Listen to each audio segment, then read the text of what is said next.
নমস্কাৰ আপোনালোক সকলোকে পুনৰবাৰ স্বাগতম নসমাই মছজিদ বন্ধুসকল বলগতে চাওক আজি সন্ধিয়াৰ 7টা গুৰুত্বপূৰ্ণ খবৰ।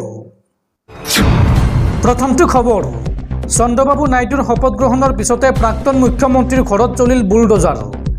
শাসনৰ অপব্যৱহাৰৰ পৰিণাম ভুগিব লগা হৈছে অন্ধ্ৰপ্ৰদেশৰ প্ৰাক্তন মুখ্যমন্ত্ৰী জগনমোহন ৰেড্ডীয়ে। চন্দ্ৰবাবু নাইডুৰ শপত গ্ৰহণৰ পিছতেই প্ৰাক্তন মুখ্যমন্ত্ৰীৰ ঘৰত চলিল বুলডোজাৰ। বিপদ ঘণ্টা বাজিছে অন্ধ্ৰপ্ৰদেশৰ প্ৰাক্তন মুখ্যমন্ত্ৰী জগনমোহন ৰেড্ডীৰ। মাত্ৰ 11 দিন পূৰ্বে গাদীচ্যুত হৈছিল জগনমোহন ৰেড্ডী। শাসনত থকাৰ সময়ত ৰেড্ডীয়ে গঢ়িছিল অবৈধ সাম্ৰাজ্য। শাসনৰ অপব্যৱহাৰৰ পৰিণাম ভুগিব লগা হৈছে জগনমোহন ৰেড্ডীয়ে। অবৈধভাৱে ৰাজপথ দখল কৰি নিৰ্মাণ কৰিছিল বিলাসী বাসগৃহ আৰু স্থানীয় লোকক অসুবিধাত পেলাই চলাইছিল অবৈধ নিৰ্মাণ কাৰ্য। গ্ৰেটাৰ হায়দৰাবাদ পৌৰ নিগমে প্ৰাক্তন মুখ্যমন্ত্ৰীগৰাকীৰ ঘৰত চলালে বুলডোজাৰ আৰু এই খবৰে এতিয়া সমগ্ৰ দেশজুৰি আলোড়নৰ সৃষ্টি কৰিছে। পৰৱৰ্তী খবৰ, সাৱধান ৰাজ্যবাসী, আগন্তুক 4 দিনলৈ ৰাজ্যত হ'ব মুষলধাৰ বৰষুণ। অসমৰ লগতে সমগ্ৰ উত্তৰ পূৰ্বাঞ্চলত ধাৰাসাৰ বৰষুণৰ আগজাননী বতৰ বিজ্ঞান কেন্দ্ৰৰ।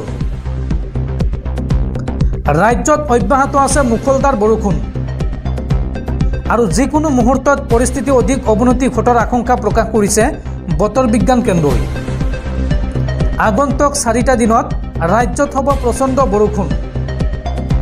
সাগৰ পৃষ্ঠত উৎপত্তি হোৱা ধুমুহাৰ বাবে ৰাজ্যত হ'ব প্ৰচণ্ড ধুমুহা বৰষুণ। বতৰ বিজ্ঞান কেন্দ্ৰই এই সন্দৰ্ভত ৰাজ্যৰ কেইবাখনো জিলাত ৰেড এলাৰ্ট জাৰি কৰিছে।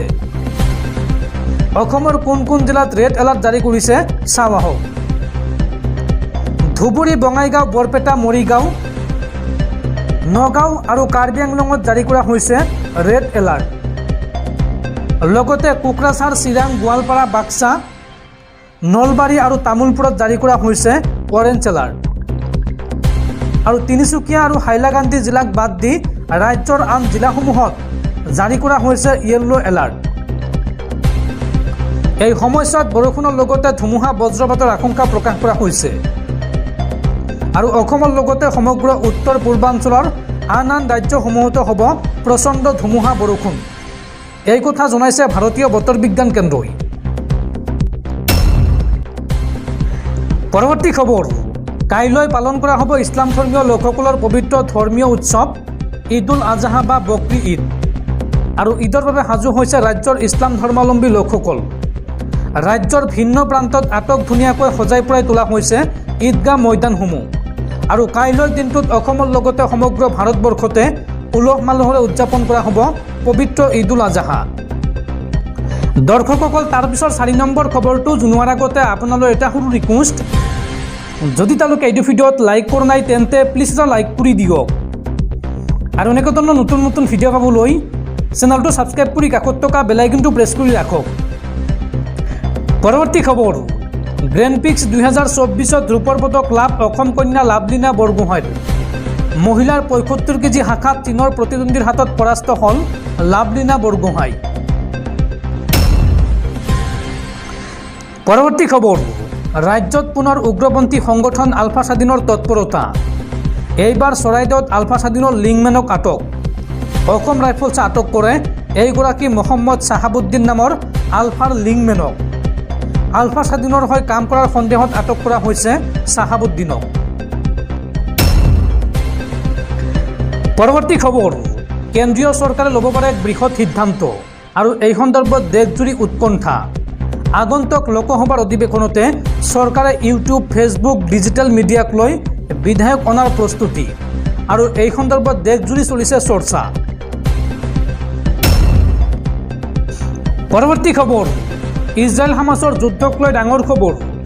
এইবাৰ হামাছৰ সৈতে যুদ্ধ কৰিবলৈ গৈ মৃত্যু হ'ল ইজৰাইলী সেনাৰ।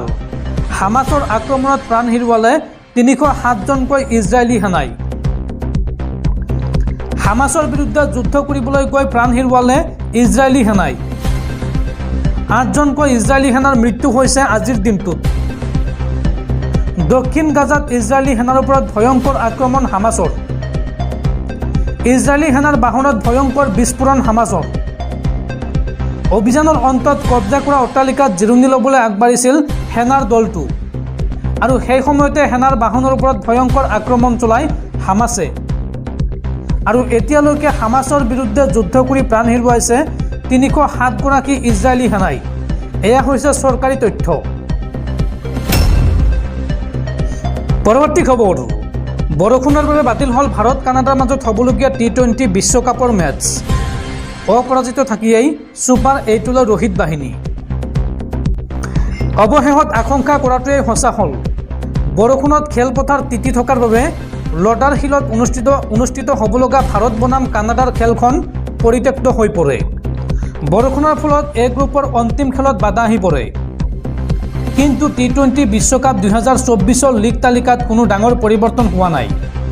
গ্ৰুপ পৰ্যায়ত অপৰাজিত থাকি শেষ কৰি 4খন মেচৰ পৰা 8 পইণ্ট লাভ কৰি ছুপাৰ 8ত নামিব ৰোহিতৰ দলে।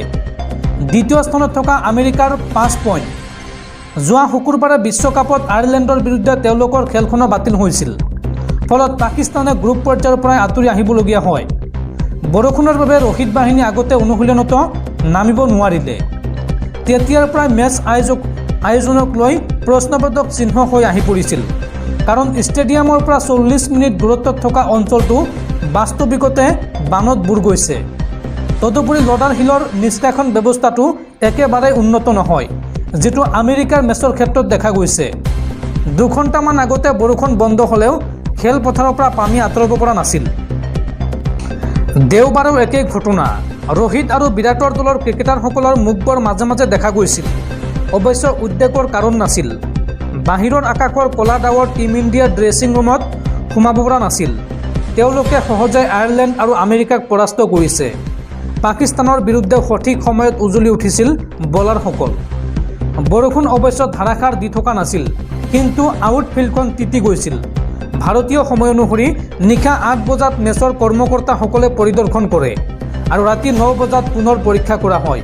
4টা ব্লোৱাৰেৰে খেলপথাৰখন শুকুৱাৰ চেষ্টা কৰা হৈছিল, কিন্তু সকলো প্ৰচেষ্টা বিফল হ'ল। খেলখনৰ আনুষ্ঠানিক বাতিল ঘোষণা কৰাৰ পাছতে বিৰাট ৰোহিতে খেলপথাৰলৈ নামি আহি কানাডাৰ ক্ৰিকেটাৰসকলৰ সৈতে হাত মিলাইছিল। পৰৱৰ্তী খবৰ, চুবুৰীয়া ৰাষ্ট্ৰ ম্যানমাৰত বৰ্তমান ভয়ংকৰ পৰিস্থিতি। আৰু এইবাৰ ম্যানমাৰৰ ৰাখাইন প্ৰদেশৰ ৰাজধানীৰ আশে পাশে থকা গাঁওসমূহ খালী কৰাৰ নিৰ্দেশ জুণ্টা প্ৰশাসনৰ। ম্যানমাৰৰ ৰাখাইন প্ৰদেশৰ ৰাজধানী চিত্তেৰ আশে পাশে থকা গাঁওসমূহ খালী কৰাৰ নিৰ্দেশ দিছে সামৰিক শাসক জুণ্টাই। শেহতীয়াকৈ দেশখনৰ জুণ্টা বিৰোধী বিদ্ৰোহী সংগঠন আৰাকান সেনাই চিত্তে নিয়ন্ত্ৰণ কৰাৰ ভাবুকি দিয়াৰ পিছতেই জুণ্টাই সকলোকে গাঁও এৰি চহৰলৈ যাবলৈ নিৰ্দেশ দিছে। ৰাখাইনত আৰাকান সেনাৰ হাতত বহু ভূখণ্ড হেৰুৱাইছে জুণ্টাই। আৰাকান সেনাই চিত্তে নিয়ন্ত্ৰণ কৰাৰ ভাবুকি দিয়াৰ পিছত জুণ্টাই তাত 15খন গাঁৱৰ বাসিন্দাক ৰাজধানীলৈ গুচি যাবলৈ 5 দিনৰ সময় দিছে। চিত্তেৰ সমীপৱৰ্তী এখন গাঁৱৰ এজন বাসিন্দাই জনোৱা মতে শনিবাৰৰ পিছত গাঁওখনত যিকোনো ব্যক্তিক গুলীয়াই হত্যা কৰাৰ ভাবুকি দিছে সেনাই। শনিবাৰে পুৱা 10 বজাৰ ভিতৰত শেষবাৰৰ বাবে গাঁওসমূহ খালী কৰিবলৈ সময় বান্ধি দিয়া হৈছে। এই নিৰ্দেশ গাঁৱৰ ৰাইজৰ সুৰক্ষাৰ বাবে দিয়া হৈছে। এই গাঁওসমূহত 3500ৰো অধিক লোকে বাস কৰে। অৱশ্যে এই লোকসকলৰ বাবে কোনো ধৰণৰ থকাৰ ব্যৱস্থা কৰা হোৱা নাই।